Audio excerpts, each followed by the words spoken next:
Myself Vishwadutta in Environment, and today we are going to study about digestion and absorption. This is the class 11 chapter. So let's begin.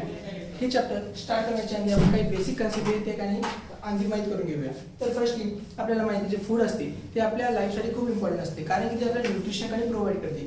आता जे food असते ते दोन वेमध्ये आपल्याला nutrition provide करते. एक असं मायक्रो मॉलिक्यूलच्या फॉर्ममध्ये किंवा मायक्रो मॉलिक्यूल. म्हणजे पहिले असं मायक्रो मॉलिक्यूल, मॅक्रोमॉलिक्युल्स आणि सेकंड असतं मॅक्रोमॉलिक्यूल.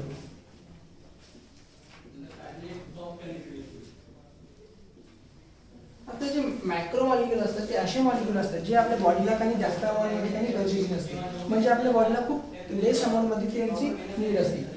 हे सेकंड असतं मॅक्रोमॉलिक्यूल, जे काही आपल्या बॉडीला काही खूप वास्ट अमाऊंटमध्ये नीड असते, म्हणजे ह्या आपल्या बॉडीसाठी खूप इम्पॉर्टंट असतात. त्यानंतर मायक्रोमॉलिक्यूल म्हणजे खूप कमी अमाऊंटमध्ये लागणारे. तर आपण जर एक्झाम्पल बघितलं तर विटॅमिन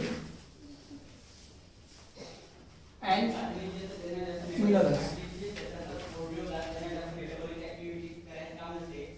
हे आपल्या बॉडीला काही कमी अमाऊंटमध्ये लागतात.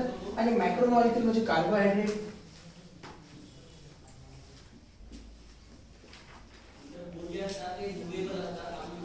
फॅट किंवा प्रोटीन. हे जे तीन असतात आपल्याला बॉडीला खूप जास्त अमाऊंटमध्ये लागतात. ते कार्बोहायड्रेट जे असते ते काही खूप फास्ट अमाऊंटमध्ये एनर्जी प्रोड्यूस करताना आपल्याला दिसून येते. त्याच्यानंतर फॅटला आपण लिपिड सुद्धा म्हणतो. आता आपण जनरली आणि एनर्जी जी ऑप्शन करत असतो दुपारी या कार्बोहायड्रेट पासून ऑप्शन करत असतो, पण जेव्हा एखाद्या दिवस आपण फास्ट धरतो म्हणजे उपवास धरतो तेव्हा जे फॅट किंवा लिपिड आपल्या बॉडीमध्ये प्रेझेंट असते त्याला युटिलाइज केले जाते आपल्या बॉडीद्वारे. म्हणजे ॲडिपोज टिश्यूमध्ये जे फॅट स्टोअर असते त्याला आपली बॉडी युटिलाइज करते. त्याच्यानंतर प्रोटीन, आणि प्रोटीन सुद्धा जास्त टाइमवर युटिलाइज केलं जातं आपल्या बॉडीद्वारे. आणि हे जे प्रोटीन असते ते आपल्या बॉडीसाठी खूप इम्पॉर्टंट असते, कारण की जे प्रोटीन असते ते बेसिक बिल्डिंग ब्लॉक असलेलं आपल्याला दिसून येते लाईफचं. कारण की आपला DNA झाला किंवा अदर कोणतंही स्ट्रक्चर असतं ते त्या प्रोटीनपासूनच बनलेलं आपल्याला दिसून येते. त्याच्यानंतर आता बघून घेऊया डायजेशन काय असते. तर डायजेशन एक अशी प्रोसेस असते. आता आपल्याला माहिती आहे आपल्या बॉडीला काही न्यूट्रिएंट ऑप्शन करण्यासाठी फूडची गरज आहे. तर आपली बॉडी काही फूड घेणार आहे, ही फूड काही एक कॉम्प्लेक्स फॉर्ममध्ये प्रेझेंट असते, त्याला आपली बॉडी डायरेक्टली युटिलाइज करू शकत नाही. म्हणजे या फूडला सिंपल ॲब्झॉर्बर फॉर्ममध्ये काही आपल्याला कन्वर्ट करायला लागेल. म्हणजे आपण असं म्हणू शकतो डायजेशन एक अशी प्रोसेस आहे ज्या प्रोसेसमध्ये कॉम्प्लेक्स जे फूड आहे त्याला सिंपल ॲब्झॉर्बर फॉर्ममध्ये आपण कन्वर्ट करून टाकतो. त्याच्यानंतर आता ते होते कसं आपण काही माहिती करून घेऊया. तर फर्स्टली फूडचं आपण इंजेक्शन करतो, म्हणजे फूड इनटेक करतो, म्हणजे आपण म्हणू शकतो इटिंग ऑफ फूड. त्याच्यानंतर त्या फूडचं होते डायजेशन. आता डायजेशन झालं त्याच्यानंतर होणार आहे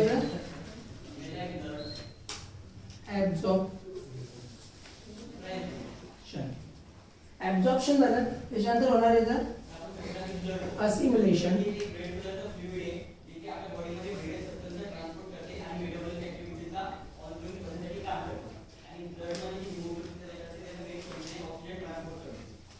एक्सक्रिएशन. ॲब्झॉर्प्शन आता पहिले काही आपली बॉडी काही इंटेक करत food through the buccal cavity, through. त्याच्यानंतर त्याचं डायजेशन होईल आपल्या स्टमकमध्ये, स्मॉल इंटेस्टाईन आणि लार्ज इंटेस्टाईनमध्ये. त्याच्यानंतर काही अमाऊंटमध्ये आपल्या फूडचं डायजेशन आपल्या बक्कल कॅव्हिटीमध्ये सुद्धा झालेलं दिसून येते. त्याच्यानंतर या फूडचं ॲब्झॉर्प्शन होईल, म्हणजे स्टमकमध्ये ज्या विलाय प्रेझेंट असतात त्या काही रिस्पॉन्सिबल असते या फूडच्या ॲब्झॉर्प्शनसाठी. आणि फूड जे ॲब्झॉर्ब झालं ते काही ब्लडमध्ये मिक्स होईल. ब्लडमध्ये मिक्स झाल्यानंतर ते काही असिमिलेशन होईल त्या फूडचं, म्हणजे त्या फूडला काही युटिलाइज केलं जाईल आपल्या सेलद्वारे बॉडीच्या किंवा वेगवेगळ्या ऑर्गनद्वारे. त्याच्यानंतर एक्सक्रिएशन म्हणजे जे पण वेस्ट प्रोडक्ट आहे ते आपल्या किडनीद्वारे काही बाहेर थ्रू केले जाईल. त्याच्यानंतर आता आपण बघून घेऊया की हे डायजेशन आपल्या याच्यामध्ये होते कसे. तर आता मेनली जर आपण डायजेशनचा विचार केला आपल्या बॉडीमध्ये तर फर्स्ट तो पार्ट असतो तो असतो एलिमेंटरी कॅनल. एलिमेंटरी कॅनल काही एक 9 मीटर लॉंग अशी एक आपल्याला मस्क्युलर ट्यूब असलेली दिसून येते. आता एलिमेंटरी कॅनल काही वेगवेगळे पोर्शन कंटेन करण्याचं काम करते. आता एलिमेंटरी कॅनल जे असते आपल्या माउथपासून काही बिगिन झालेली दिसून येते. त्याच्यानंतर म्हणजे आपली जी बक्कल कॅव्हिटी असते बक्कल कॅव्हिटी पासून एलिमेंटरी कायनस बिगिन होती, तर तिचं ते एंड असते ते असते रेक्टम. म्हणजे रेक्टम जो असतो किंवा एनस जो असतो आणि शेवटचा पोर्शन असलेला आपल्याला दिसून येतो. म्हणजे स्टार्ट होती एंड विथ एनस, म्हणजे याच्याकडून स्टार्ट होती एंड होते. त्याच्यामुळे काही काही पोर्शन प्रेझेंट असतात. आता फर्स्टली पहिला जो पोर्शन असतो तो असतो माउथ. माउथ म्हणजे बक्कल कॅव्हिटी. त्याच्यानंतर आता माउथ पासून हे फूड पोहोचते फॅरिंग्स पर्यंत.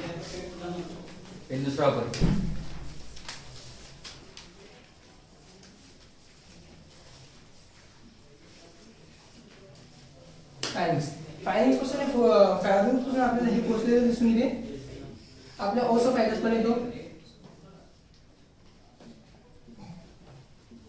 ओसोफॅगस पासून हे जे फूड असते ते आपल्या स्टमक मध्ये पोहोचते.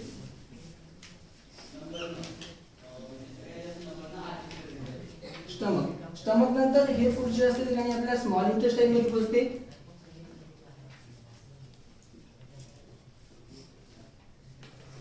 स्मॉल इंटेस्टाइन पासून काही लार्ज इंटेस्टाइन मध्ये आपल्याला पोहोचलेलं दिसून येते.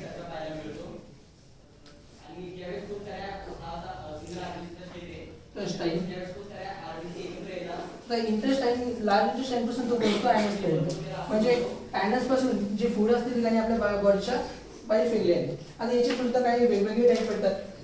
आता ही माउथ जी असते काही बक्कल कॅव्हिटी कनेक्ट करते. फॅरिंग्स जो असतो तो काही असा पोर्शन असतो जो माउथला आणि ओसोफॅगसला कनेक्ट करण्यासाठी रिस्पॉन्सिबल असतो. हा जो एअर आणि फूडसाठी कॉमन पॅसेज असलेला दिसून येतो. त्याच्यानंतर ओसोफॅगस तुमचे जे फूड असते ते काही पेरिस्टॅलिक मुवमेंटद्वारे काही खाली पोहोचलेले दिसून येते आपल्याला, म्हणजे स्टमक पर्यंत पोहोचून येते. त्याच्यानंतर स्टमकची जो वरचा पोर्शन असतो म्हणजे कार्डियाटिक स्टमक असते ती काही फूडला रिसीव्ह करण्याचं काम करते. त्याच्यानंतर आता याच्यामध्ये काही वेगवेगळ्या प्रकारचे ग्लँड पेल असतात. त्याच्यामध्ये ते एन्झाईम सिक्रेशन झालेले दिसून येते आपल्याला. त्याच्यामध्ये फूड जास्त काढायच होते. त्याच्यानंतर आता स्टमक पासून हे फूड पोहोचते. स्टमक पासून हे फूड ते आपल्या स्मॉल इंटेस्टाइन पर्यंत पोहोचलेले दिसून येते. त्या स्मॉल इंटेस्टाइन मध्ये काय होते, त्या स्मॉल इंटेस्टाइन मध्ये या फूडला काही इथं डायजेस्ट करण्याची मेन प्रोसिजर होती. त्याच्यानंतर तिथं काही वेगवेगळे एन्झाईम सिक्रेट केले जातात आणि हे जे आपले इंटेस्टाइन असते ते काही आपल्याला अल्कलाइन पीएचवर वर्क केलेले दिसून येते. त्याच्यामुळे जे पॅनक्रिया असतात आणि लिव्हरद्वारे सिक्रेट केलेले जे ज्युसेस असतात ते काही आपल्याला मेन आलेले दिसून येतात. त्याच्यानंतर लार्ज इंटेस्टाइन पर्यंत आलं ते.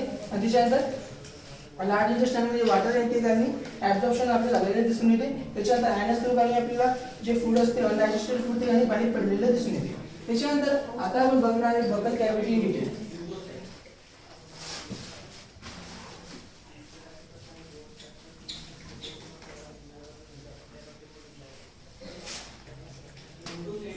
तर बक्कल कॅव्हिटी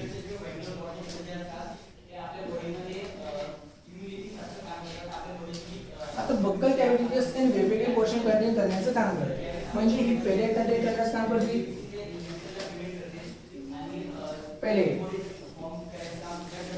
पेलेट कंटेन करण्याचं काम करते. आता पेलेट सुद्धा दोन प्रकारचे असतात ते आपण समजून बघूया. त्याच्यानंतर पेलेट कंटेन करण्याचं काम करते. टर्म कंटेन करण्याचं काम करते. टर्म कंटेन करण्याचं काम करते. टर्म सोबत असं सलाइव्हरी ग्लँड जे असतात त्या कंटेन करण्याचं काम करते.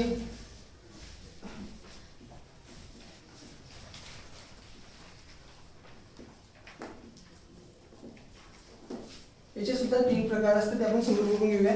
त्याच्यानंतर अदर पार्ट सुद्धा कंटेन करण्याचं काम करते. म्हणजे मेन जो असतो तो टी टर्मला ती सुद्धा कंटेन करण्याचं काम करते. तर आता पॅलेट जे असतात ते काही दोन टाईपचे असतात. एक असतो हार्ड पॅलेट, दुसरा असतो स्मूथ पॅलेट. आता हार्ड जो पॅलेट असतो तो काही आपल्या इन्सेट टीथच्या समोरच्या पोर्शन मध्ये प्रेझेंट असलेला दिसून येतो आणि जो सॉफ्ट पॅलेट असतो तो काही आपल्या इन्सेट टीथच्या मागच्या पोर्शन मध्ये प्रेझेंट असलेला दिसून येतो. म्हणजे सपोज हे करा इन्सेट टीथ याचा समोरचा जो पोर्शन आहे तिथं आपल्याला हार्ड पॅलेट प्रेझेंट असेल आणि मागच्या पोर्शन मध्ये सॉफ्ट पॅलेट प्रेझेंट असलेला दिसून येईल आपल्याला. त्याच्यानंतर हे जे असते काही रूप म्हणून ऍक्ट करते आपल्या माउथ म्हणजे बक्कल कॅव्हिटीचा. आता ज्या प्रकारे एखादं जे घर असते त्याला काही वरून स्लॅब असतो त्याच प्रकारे पॅलेट असतो आपल्या माउथचा काही स्लॅब सारखा वर्क करताना आपल्याला दिसून येतो. त्याच्यानंतर टंग जी असते ते टंग आपल्याला एक मस्क्युलर ऑर्गन असलेले दिसून येते. त्याच्यावर काही टेस्टबड प्रेझेंट असलेले आपल्याला दिसून येतात. आता हे टेस्ट बड जे असतात ते काही वेगवेगळ्या प्रकारचे असू शकतात. आता आपल्या माउथमध्ये काही मेनली 4 टेस्ट आम्ही डिटेक्ट होतो आणि जे आपण तिखट म्हणतो ती ॲक्च्युली टेस्ट नसलेली सेन्सेशन असलेली दिसून येते, म्हणजे बर्निंग असते एक प्रकारची ती.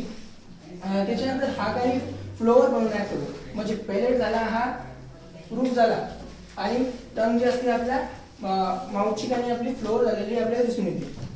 आणि त्याच्यानंतर सलायव्हरी ग्लँड. सलायव्हरी ग्लँड काही 3 प्रकारचे असतात, ज्या काही त्याचे पॅराव्हिड ग्लँड जी असते ती काही मेन ग्लँड असते दिसून येते आपल्याला. कारण की जी पॅराव्हिड ग्लँड असते ती काही 20% सिक्रेशन करते, पण त्यात काही एन्झाईम प्रेझेंट असलेले आपल्याला दिसून येतात. म्हणजे सलायव्हरी अमायलेज आपल्याला त्याच्यामध्ये प्रेझेंट असलेला दिसून येतो, म्हणजे 20%च प्रोड्यूस करू शकतो. पण सलायव्हरी अमायलेज प्रेझेंट असल्यामुळे सलायव्हरी अमायलेज जे आपले शुगर आहे त्यांचं काही डायजेशन करण्यामध्ये आपल्या हेल्प करते, म्हणजे माल्टोजचं डायजेशन करण्यामध्ये आपल्याला हेल्प करताना दिसून येईल. त्याच्यानंतर आपल्याला दिलेले, तर आता आपण या टीथचं काही डिटेलमध्ये इन्फॉर्मेशन बघून घेऊया. तर ते टीथ असतात त्याचे काही आपल्याला मेनली 2 प्रकार पडलेले दिसून येतात. एक असतात मिल्क टीथ, दुसरे असतात परमनंट टीथ. आता मिल्क टीथ अशा प्रकारचे टीथ असतात, म्हणजे 2 प्रकारचे टीथ असतात. फर्स्ट आहे मिल्क टीथ,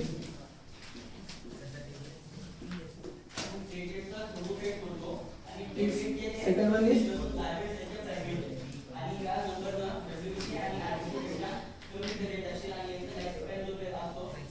permanent. आता मिल्क टीथ कशी टीथ असतात? मिल्क टीथ अशी प्रकारची टीथ असतात जे काही आपल्याला काही फर्स्ट फॉर्मिंग टीथ असलेले दिसून येतात प्रत्येक, म्हणजे स्पेशली मॅमल्समध्ये म्हणू शकतो आपण याला. आता हे काही जेव्हा एखादा मुलगा 6 मंथचा असतो तेव्हापासून, म्हणजे 6 मंथ पासून तर 2 to 12 इयर्स पर्यंत आपल्याला मिल्क टीथ त्याच्यामध्ये प्रेझेंट असलेले दिसून येईल. तर आता मिल्क टीथ जे असतात ते काही फक्त 3 टाईपचे असतात. पहिला असतो इन्सियर, त्याच्यानंतर क्रॅनिनाइन,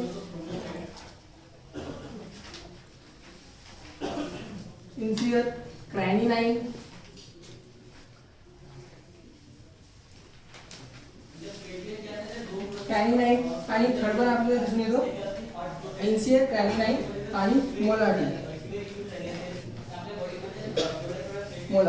आता याचं जर आपण डेंटल फॉर्म्युला जर बघितला तर 212 upon 212 into 2 is equal to 20. आता 212 into 212 upon 212 is equal to 20 कसे आले, म्हणजे या वरच्या पोर्शनमध्ये 5 टीथ, खालच्या पोर्शनमध्ये 5 टीथ. आता 5 प्लस 5 हे होतं 10, आणि या 10ला आपण जर 2 मल्टिप्लाय जर केलं तर आपल्याला 20 टीथ आलेले आपल्याला दिसून येतील. त्याच्यानंतर सेकंड वन असतात परमनंट टीथ. तर परमनंट टीथमध्ये फक्त एक ॲडिशनल टीथ ॲड होतो, तो असतो प्रीमोलार टीथ. आता प्रीमोलार टीथ जे असतात आपल्या 12 इयर्सच्या नंतर आलेले दिसून येतात. त्याच्यानंतर जर आपण परमनंट टीथचा जर डेंटल फॉर्म्युला जर बघितला तर तो असतो 2123 upon 2123 into 2 is equal to 32, म्हणजे 3. हे झाले 8 अपॉन 8, म्हणजे हे झाले 16 इंटू 2 इज इक्वल टू 32, म्हणजे 32 टीथ प्रेझेंट असलेले आपल्याला दिसून येतील. त्याच्यानंतर आता याच्यामध्ये आपण इन्सियर फर्स्ट टीथ प्रेझेंट असतात. त्याच्यानंतर इन्सियर नंतर आपल्याला दिसून येतात क्रॅनिनाइन, त्याच्यानंतर प्रीमोलार, त्याच्यानंतर मोलार. तर याला एक ट्रिक सुद्धा आहे त्याला ठेवण्याची, ती आहे Indian citizen prime minister Modi. हे आपल्याला ध्यानात ठेवू शकतो की म्हणजे यांची लाईनिंग कशी आहे. त्याच्यानंतर आपल्याला तीसाठी काही कंडिशन दिलेली आहे, त्या कंडिशन आपण बघून घेऊया.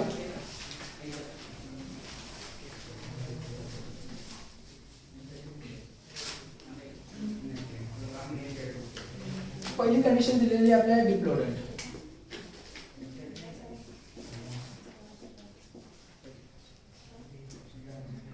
मोनोडंट,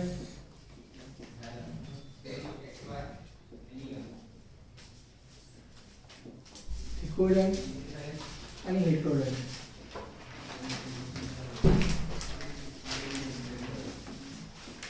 आता डिप्लोडेंट. म्हणजे आपल्याला माहिती दोन प्रकारचे टीथ असतात, एक असतो मिल टीथ, दुसरा असतो परमनंट टीथ. त्याच्यामुळे आपल्याला डिप्लोडेंट म्हणते. म्हणजे एक जर संपून गेला म्हणजे एकाला दुसऱ्याद्वारे रिप्लेस केले आहे ते झाले diphyodont. Means two type of teeth.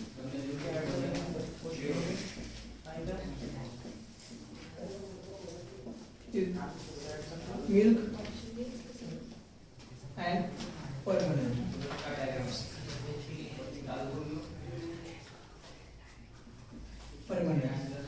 मोनोडेंट. आता मोनोडेंट म्हणजे काय अशी टीथ असते ते काही आपल्या लाईफमध्ये वन्स इन द लाईफ आपल्याला अपियर झालेले दिसून येतात. म्हणजे जनरली थर्ड मोलार टीथ जो असतो मोलार आणि प्रायमरी मोलार टीथ जे असतात म्हणजे पीएम टीथ जे काही फक्त आपल्या लाईफमध्ये एकदा अपियर झालेले दिसून येते ते आपण म्हणू शकतो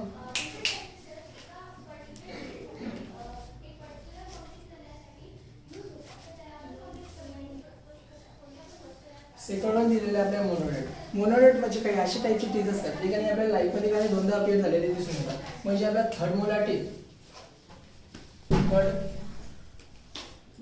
टीथ आणि प्रायमरी टीथ असतात प्रीमोलार टीथ ते काही आपल्याला फक्त एकदा लाईफमध्ये आपल्याला एकटाच अपियर झालेले दिसून येतात. त्याच्यानंतर थिकोडेंट. आता जे टीथ असतात ते काही आपल्या जॉमध्ये काही आपल्याला इम्बेडेड झालेले दिसून येतात. म्हणजे हा कन्सिडर करा एक जॉ आहे. त्या जॉमध्ये जे टीथ आहेत ते काही अशी इम्बेडेड झालेले आपल्याला दिसून येतात.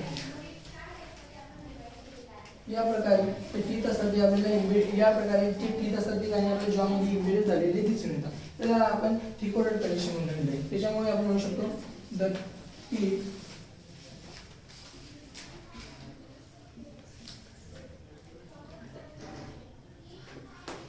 in the jaw bone. हेटरोडेंट. आता हेटरोडेंट कंडिशन अशी म्हणजे आपल्याला माहिती आहे आपल्या मॅमल्समध्ये काही 4 प्रकारचे टीथ प्रेझेंट असतात. म्हणजे इन्सियर, क्रॅनिलाइन, मोलार, प्रीमोलार. इन्सियर, क्रॅनिलाइन, प्रीमोलार आणि मोलार यालाच आपण काही हेटरोडेंट म्हणलेलं आहे. त्याच्यानंतर आता आपण टीथच्या विषयी काही एका डिटेलमध्ये इन्फॉर्मेशन बघून घेऊया.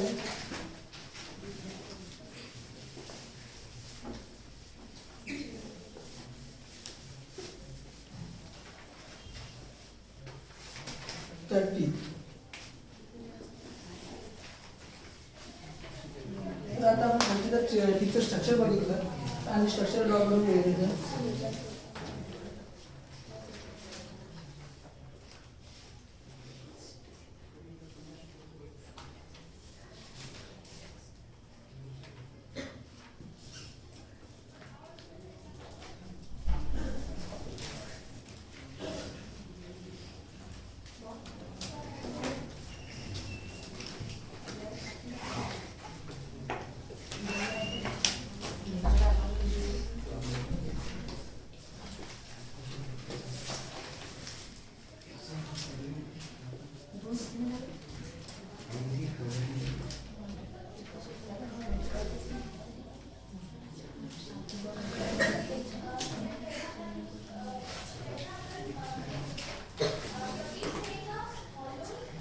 तर आता हे झालं आपलं टीथचं स्ट्रक्चर. आता हे टीथचं जे वरचं स्ट्रक्चर असते त्याला आपण क्रो म्हणतो. क्रोन टीथचं. त्याच्यानंतर आता जी गम कॅव्हिटी आहे ही झाली सपोज गम कॅव्हिटी. त्या गम कॅव्हिटीचा जो पोर्शन आहे त्याला आपण नेक म्हणतो. आणि खालचे पोर्शन जो आहे म्हणजे गम कॅव्हिटीमध्ये इम्बिडेड झालेला पोर्शन जो आहे तो आहे आपला रूट.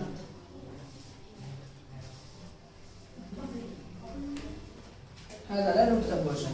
त्याच्यानंतर आता जो क्रो असतो त्याच्या वरच्या सरफेसवरती आपल्याला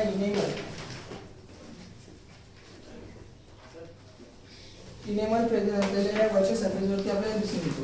त्याच्यानंतर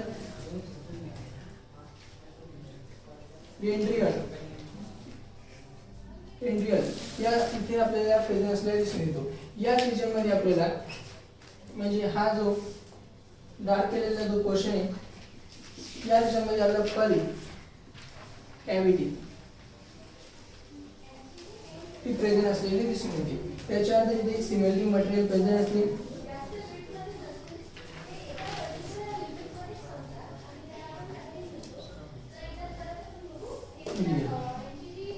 हे जे असतात ते काही नळ असतात, म्हणजे आता जर इनेमल जो असतो काही एक्स्टर्नल कवरिंग असेल दिसून येते आपल्या क्रोवरची, जी काही क्रोला प्रोटेक्ट करण्याचं काम करते, जी अगदी इनेमल जो असतो काही एकदम हार्ड कवरिंग असेल जे आपण म्हणू शकतो, त्याला काही इडिओब्लास्ट नावाची सेल जे असतं काही प्रोड्यूस करण्याचं काम करतं. त्याच्यानंतर डेड राईस. आता डेड राईस सुद्धा एक लिव्हिंग टिश्यू असल्या तो सुद्धा एक एकदम हार्ड टिश्यू असतो जस्ट लाईक बोट, पण हा इतका सुद्धा हार्ड नसतो की जो काही आपल्या इनेमलला काही हार्डनेसमध्ये काही चॅलेंज करू शकतो. त्याच्यानंतर याच्यात रिजनरेशनची कॅपॅसिटी आपल्या प्रेझेंट असलेली दिसते. त्याच्यानंतर पल्प कॅव्हिटी. आता इथं जो रिजन प्रेझेंट त्याला पल्प कॅव्हिटी म्हणतो.